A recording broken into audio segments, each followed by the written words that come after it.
Aha nongeye kuguhereza ikaze hano kuri Simba Only TV. Nizere yuko rero ukomeje kumera neza cyangwa se nizere yuko ibintu bikomeje kumera fresh sana cyane. Nakubwira ngo niba uno munsi bitameze neza no kwihangana, gusa birashoboka yuko ejo byamera fresh sana cyane. Iyo uno munsi bitaciyemo biba bishoboka yuko ejo byacamo cyane, yuko burya twese ntabwo tuba tugomba kumera neza. Iyo uno munsi bitaciyemo biba bishoboka yuko ejo byamera neza. Nakubwira ngo niba wagize amahirwe bikamera neza, senga cyane kugira ngo n'ejo bizakomeze bimere neza cyane. Nanakubwira ngo tugiye kwinjira muri 2024 cyangwa se twamaje kwinjira muri 2024. Mu mwaka mwifuriza kugira ngo uzawugiremo ibihe byiza cyangwa se uzakubera umwaka w'amata n'ubuki cyane, yuko kabisa ngiye mbifuriza ibyiza cyane. Nakubwira ngo rero niba aribwo nubundi wari ukigera hano kuri iyi cano cyane ko twabanye neza muri uno mwaka wa 2023, ndagushimira cyane. Ndagushimira niba warakoze subscribe, ni ibintu by'agaciro cyane. Ari abanyeshuri bavuye ku ishuri kabisa, nizera yuko namwe kabisa ibiruhuko nubwo muri gusanga aho muri kubisoza, nizere yuko ibiruhuko kabisa byabagendekeye neza. Ewana ubu ngubu nekereza yuko n'abantu bari muri konji cyane, yuko turi mu matariki ya mbere y'umwaka. Ngiye n'ubundi banyita Simba Only. Icyo nje hano nuko nje kubagezaho amwe mu makuru yaranze uno mwaka wa 2023 arimo aravugwa muri showbiz nyarwanda cyangwa se ya trending cyane muri showbiz nyarwanda. So nibyo naje rero ngo ahanga kugira ngo nze kuba nakugezaho hano live 5/5. Mubwira yuko rero turi buze kugenda turebera hamwe amakuru n'ubundi ya trending. Niba ari bwo warukigera hano kuri channel, kora subscribe cyane yuko tugenda tukugezaho amwe mu makuru agiye atandukanye, ubuzima bw'ibyamamare, amakuru ya politike, amakuru ya sport, ndetse ushobora no kureba ibindi biganiro twagitunyuzaho aho hepfo, ukagenda kabisa umenya ngo ibintu byifashe gute. Niba udukurikiranye uri muri Canada, uri muri Amerika, uri muri Sweden, uri hehe, pfa kuba uri hanze y'igihugu kabisa, nongeye kuguhereza ikaza hano kuri iyi channel. Niba udukurikiranye uri mu majyaruguru, amajyepfo, iburasirazuba ndetse n'iburengerazuba ndetse nibagiwe n'umujyi wa Kigali, mwese nongeye kubahereza ikaze hano kuri Simba Only TV. Nizere yuko ibintu byose ari good. Nizere ko ewana ibintu ari fresh sana cyane. Ngiye banyita Simba Only, iwacu ni mu gihugu cy'u Rwanda, +250 niyo kode y'igihugu cyacu. Rero n'ubundi ngewe ndaza kuba mbagezaho amwe makuru yaranze uno mwaka mu myidagaduro. Ndaje tujye dutangira na zimwe mu ngingo navuga ngo zagize training cyane cyangwa se zabaye trend muri iki gihugu cyacu. Reka nze tujye dutangira n'amakuru yacu. Ewana nizere ko rero ibintu bimeze neza, nizere ko ibintu biri kuvibra fresh, nizere ko ibintu biri kuvibra fresh, ibintu ari good. So twinjiye rero muri mwaka wa 2024. Ni umwaka kabisa mbifuriza ko ababera mwiza, ni umwaka mbifuriza ko akinjiranamo vibe. Niba 2023 gusize uri umuntu konje, uri umuntu udakora cyane, reka mwifurize ko 2024 wazakubera umwaka wo gutungamo amafaranga, umwaka wo gukora cyane, umwaka wo kuvibra, umwaka wo kugera kuri buri kimwe cyose wifuza. Kandi ngiye mwifuriza ibintu byiza kabisa.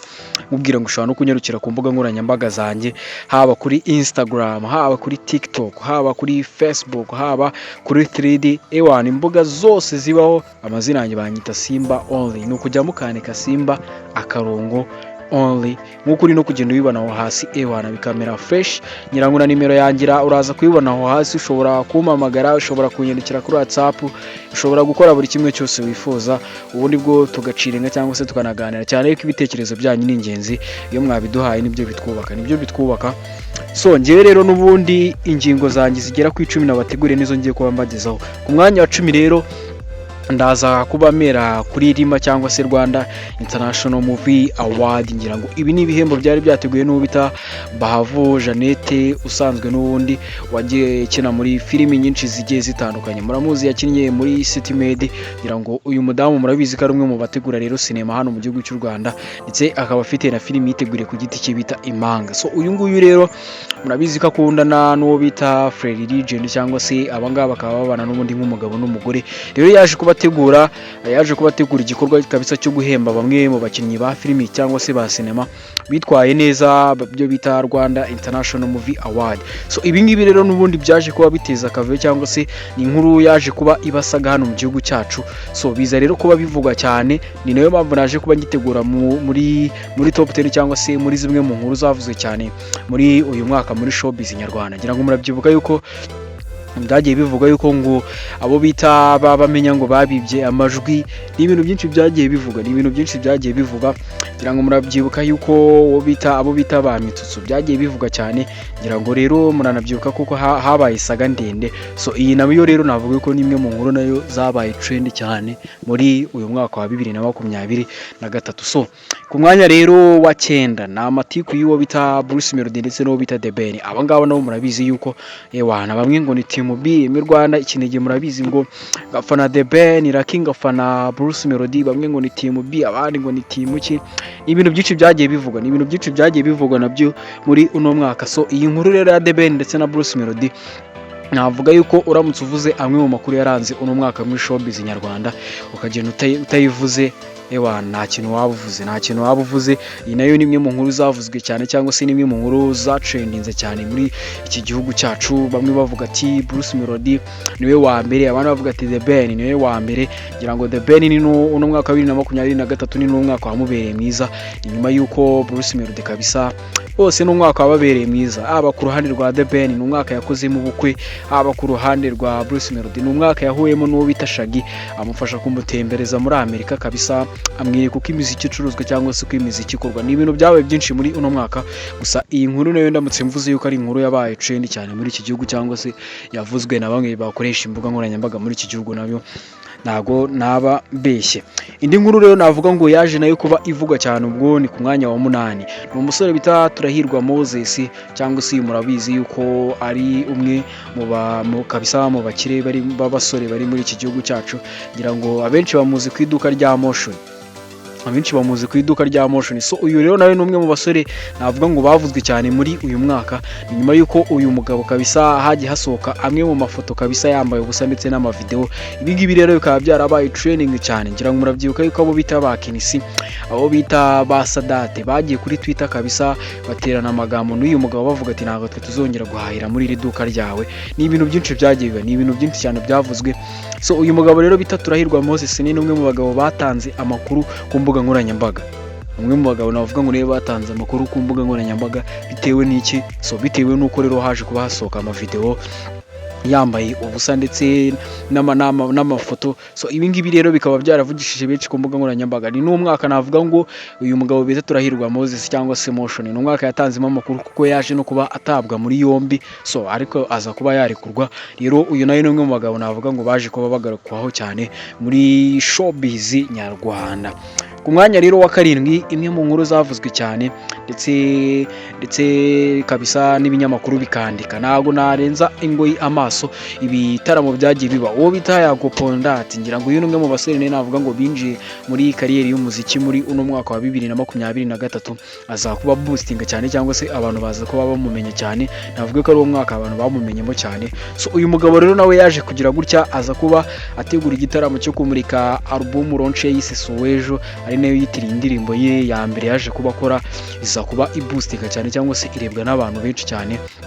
So uyu mugabo rero yaje kuba akora igitaramo muri uno mwaka cyavugishije abantu benshi. Ngira ngo murabyibuka yuko uwo bita Double J ndetse n'uwo bita Kiriku aba ni bamwe mu bavuzwe cyane muri iki gitaramo. Ni nyuma yuko Phil Peter aje kuba acurangiramo indirimbo bita Double J, indirimbo ya Yago Pondat. So biza rero kuvuga yuko abahanzi bo mu gihugu cy'u Burundi batubashywe. So iyi nayo rero nimwe mu nkuru nayo yaje kubivuga cyane. Gusa no muri nkuko nari nabikubwiye ni mu bitaramo byabaye muri uno mwaka. Uwo bita Dani Nanone yakoze igitaramo cyo kumurika n'ubundi album launch yise iminsi myinshi. Uwo bita Josh Ishimwe yakoze igitaramo. Uwo bita Israel Mbonyi nawe yakoze igitaramo. Kigali Boss Babes bakoze igitaramo cy'abambarira imyenda y'umukara cyangwa se cyo guhuriza hamwe abambaye imyenda y'umukara. Ni ibintu byinshi byagiye biba muri uno mwaka cyangwa se ni ibitaramo byinshi byagiye biba muri uno mwaka. Ibyo ni bimwe mu bitaramo byabaye muri uno mwaka wa 2023. Tunyarukiye rero ku mwanya wa 6 bamwita n'ubundi The Ben. The Ben uyu ni umwaka navuga ngo nabwo yaje kongera kuvugwa nyuma yuko akoze ubukwe kabisa. No ubukwe bwavuzwe n'abantu benshi, no ubukwe bwitabiriwe n'ibyamamare byinshi cyane ba Omid Impozi, barema na Kamura, ni bamwe mu byamamare byitabiriwe ubu bukwe. So ubu bukwe rero nabwo bwavuzwe cyane ku mbuga nkoranyambaga cyangwa se bwatanze amakuru menshi cyane ku mbuga nkoranyambaga. Nekereza yuko iyi nayo ndamutse nyishyize mu nkuru zavuzwe muri uno mwaka ntago naba mbeshye.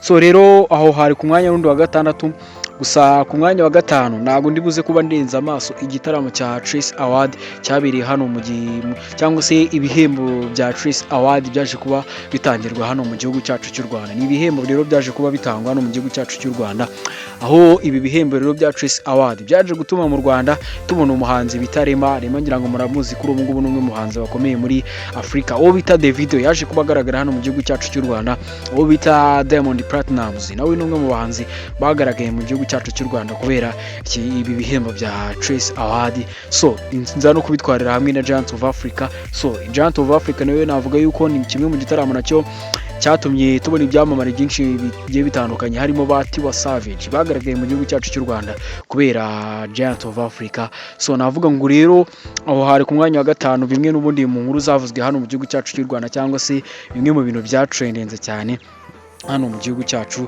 cy'u Rwanda. Ku mwanya wa kane turahasanga uwo bita Prince Kid. Prince Kid yaje kuba afungwa, urukiko rwanzuye muri uno mwaka nibwo rwanzuye yuko uyu mugabo agomba gufungwa imyaka 5 ndetse akanatanga izahabu igeze kuri miliyoni 2. Kandi uno mwaka ni nawo mwaka Prince Kid yaje kuba akora mu bukwe cyangwa se yaje kuba arushinga n'uwo bita Iradukunda Elisa. So ni ibintu byinshi byavuzwe, uyu n'ubundi Prince Kid yashinjwaga n'ubundi kuba aryamana na bamwe mu bakobwa bitabira irushanwa ry'ubwiza. So rero ibi ngibi n'ubundi bikaba bitari byemewe kuko bivuga ko rero yaryamanaga n'aba bakobwa n'ubundi mu buryo bwo kubaforcinga cyangwa se mu buryo bwo kubemerera ibintu bya mirenge, bigaragara yuko nyine atari ibintu babaga bishimiye cyangwa se atari ibintu byaturukaga ku bakobwa, ahubwo ari ibintu bita Prince Kid yapushingaga ashyiragamo imbaraga kugira ngo bibe byaba. So iyi nkuru rero nayo navuga yuko yabaye trend cyane ndetse n'ubukwe bwe bwabaye trend cyane. Benshi nabuze mbona banagereranyaga ari ubukwe bwa The Ben ndetse n'ubukwe bwa Prince Kid. N'ubukwe bukwe bwabaye bwiza, aho The Ben yakoreye ubukwe bwe kabisa muri Convention Center, ibintu bitari bisanzwe. Nanavuga ko ari we mustar wa mbere hano mu Rwanda wakoreye ubukwe muri Convention Center. So ni ibintu rero byagiye biba byinshi. Prince Kid rero n'ubundi yari yabanje kugaragara yuko ari umwere, ni nyuma yuko ngo amajwi ngo yari kodinze y'umwe mu bakobwa bitabiye n'ubundi rushanwa, ngo yari yarafashwe na iPhone ngo 10 urukiko rwari rwanzwe yuko ngo yafashwe na iPhone 14. Prince Kid abora navuga yuko rero ngo igihe aya majwi yafatiwe iPhone 14 yari itarasohoka. So urukiko rero ruza kuba rwanzura yuko yabaye umwe, gusa n'ubundi imyanzuro yaje kubisohoka nyuma yaje kugaragaza yuko uyu mugabo bita Prince Kid agomba gukatirwa imyaka igera kuri 5 ndetse akanatanga izahabu ya miliyoni 2. Kandi mu Rwanda n'ubundi haba ubutabera, nikireza yuko uyu mugabo n'ubundi uko biri kose ntago navuga ngo ararengana, mu Rwanda haba ubutabera. N'ubundi ndahita nyarukira kuri mugenzi we ku mwanya wa gatatu bita Titi Brown. Titi Brown nawe kabisa ni umwe mu bantu navuga ngo bavuzwe muri uno mwaka. Ndamutse mvuze amwe mu makuru yavuzwe muri uno mwaka simvuge Titi Brown, nekereza yuko naba nkoze amakosa akomeye cyane. Titi Brown urubanza rwe rwasubitswe inshuro zirenga 7. Monsheri inshuro zirenga 7 nibwo urubanza rwa Titi Brown rwasubitswe. So rero uyu mugabo nawe yaje kubafungurwa n'ubundi mu kwezi kwa 11. Ikintu gitangaje kuri uno mugabo nuko itariki yafungiweho ni nayo itariki yafunguriweho. So urumva rero ko ari ibintu byiza cyane. So Titi Brown rero n'ubundi yaje kuba yashinjwaga kuba ngo yararyamanye n'umwana utujuje imyaka cyangwa se umwana uri under age. So iki cyaha rero yaje kuba agaragaraho ko ari umwere muri 2023 mu kwezi kwa 11 kuko nibwo uyu mugabo yaje kuba afungurwa. Ni nyuma yuko rero urukiko rwari rumaje gusubika urubanza rwe rugera ku nshuro zirenga 7. So urumva rero ko ari ibintu navuga ngo byabaye byiza kuri uno mugabo nyuma yuko aje kuba afungurwa. Kuri ubu ngubu Titi Brown ni umwe mu bagabo bameze neza cyane. Ntekereza yuko n'ubundi abantu batangiye kumubona muri ya sura y'inshyashya yo kubyina, yanaje kuba atanga confirmation cyangwa se aza kuba agaragaza ko ameze neza ubwo yakoraga challenge ndirimbo ya The Ben aherutse gushyira hanze bita ni Forever. So turi mu makuru rero n'ubundi yaranze umwaka muri 2023, aho nta handi uri kuyabona ni kuri Simba Only TV. Mubwira ngo niba aribwo ukigera hano kuri channel kora subscribe kugira ngo nawe ujye uba umwe mu bareba ibintu bigezweho cyangwa se ujye uba umwe mu bareba ibintu biri trending cyane. Nawe babiguteguriye ngana bikugezeho ni Simba Only. Ushobora kunyarukira n'undi ku mbuga nkoranyambaga zanjye, niyo mazina nkoresha, haba kuri Facebook, haba kuri Instagram, haba kuri TikTok, ukamfollowinga cyangwa se ukananyandikira kuri WhatsApp yanjye uza kubona aho ngaho kabisa iza kunyuraho, ndetse ukananyandikira cyangwa ukanampamagara tugaciringa, ukanamereza Noheli mano ukanamereza Noheli cyane yuko ibintu biri fresh cyane Ku mwanya rero wa kabiri turaza n'ubundi kwasanga uno mwaka navuga ko aribwo twamenyemo itsinda ry'abakobwa bakize cyane bayita Kigali Boss Babes. Kigali Boss Babes nabo navuga ko babustinze cyane muri uno mwaka 2023 kuko nibwo uno mwaka twabamenyemo. Rero baje kuba bakora ibikorwa byinshi bigiye bitandukanye. Murabyibuka yuko abangaba baje kuba batanga imisanzu muri Rayon Sport, baza kuba bakora igitaramo cy'abambara imyenda y'umukara cyangwa se bahurije hamwe abambaye imyenda y'umukara. Navuga yuko ari ibintu biri fresh. So aba rero nabo navuga yuko ni bamwe mu bantu batanze amakuru, muri showbiz nyarwanda. Ibinyamakuru byaranditse, aba YouTuber channel babonye amakuru ahagije, barayatangaje karahava. N'ubundi ndabizi ko harutegereje ku mwanya wa mbere, gusa ku mwanya wa mbere iyi nkuru yavuzwe muri domaine zose, haba muri politike, haba mu myidagaduro, haba mu bukungu, muri buri kimwe cyose iyi nkuru yaravuzwe. Ni niyo mpamvu nayigize inkuru ya mbere. Bamwita Kazungu naye numwe mu bantu batanze ibinyamakuru bigiye bitandukanye, za CNN zaranditse ewana nta kinyamakuru kitanditse. So Kazungu rero naye navuga yuko numwe mu bantu batanze amakuru haba muri showbiz haba hehe. So uyu rero niwe waje ku mwanya wa mbere. Kazungu rero nta kindi cyavuzwe, yishe abantu byavugaga ko rero nundi yishe abantu bagera kuri 14, harimo babiri yatetse, harimo ngo n'umuhungu yaje kuba yica, bavuga yuko yanakoreshaga ibyangombwa bye. Rero uyu muhungu bakaba barasaga, urumva yuko rero n'ikintu cyo gusa nacyo gisigaye cyarabaye ikibazo. So ndakubwira ngo rero niba ari rwaro kigera hano kuri channel, kora subscribe kugira ngo tuzajye twibanira mu bintu bigiye bitandukanye, mu makuru ari training news. Ngiye banyita Simba Only, iwacu ni mu gihugu cy'u Rwanda +250. Niba nkubwira ngo uno mwaka 2024 uzakubira umwaka mwiza, uzakubira umwaka w'amata n'ubuki, umuryango wawe uzatera imbere, buri kimwe cyose uzakigeraho. Ciao.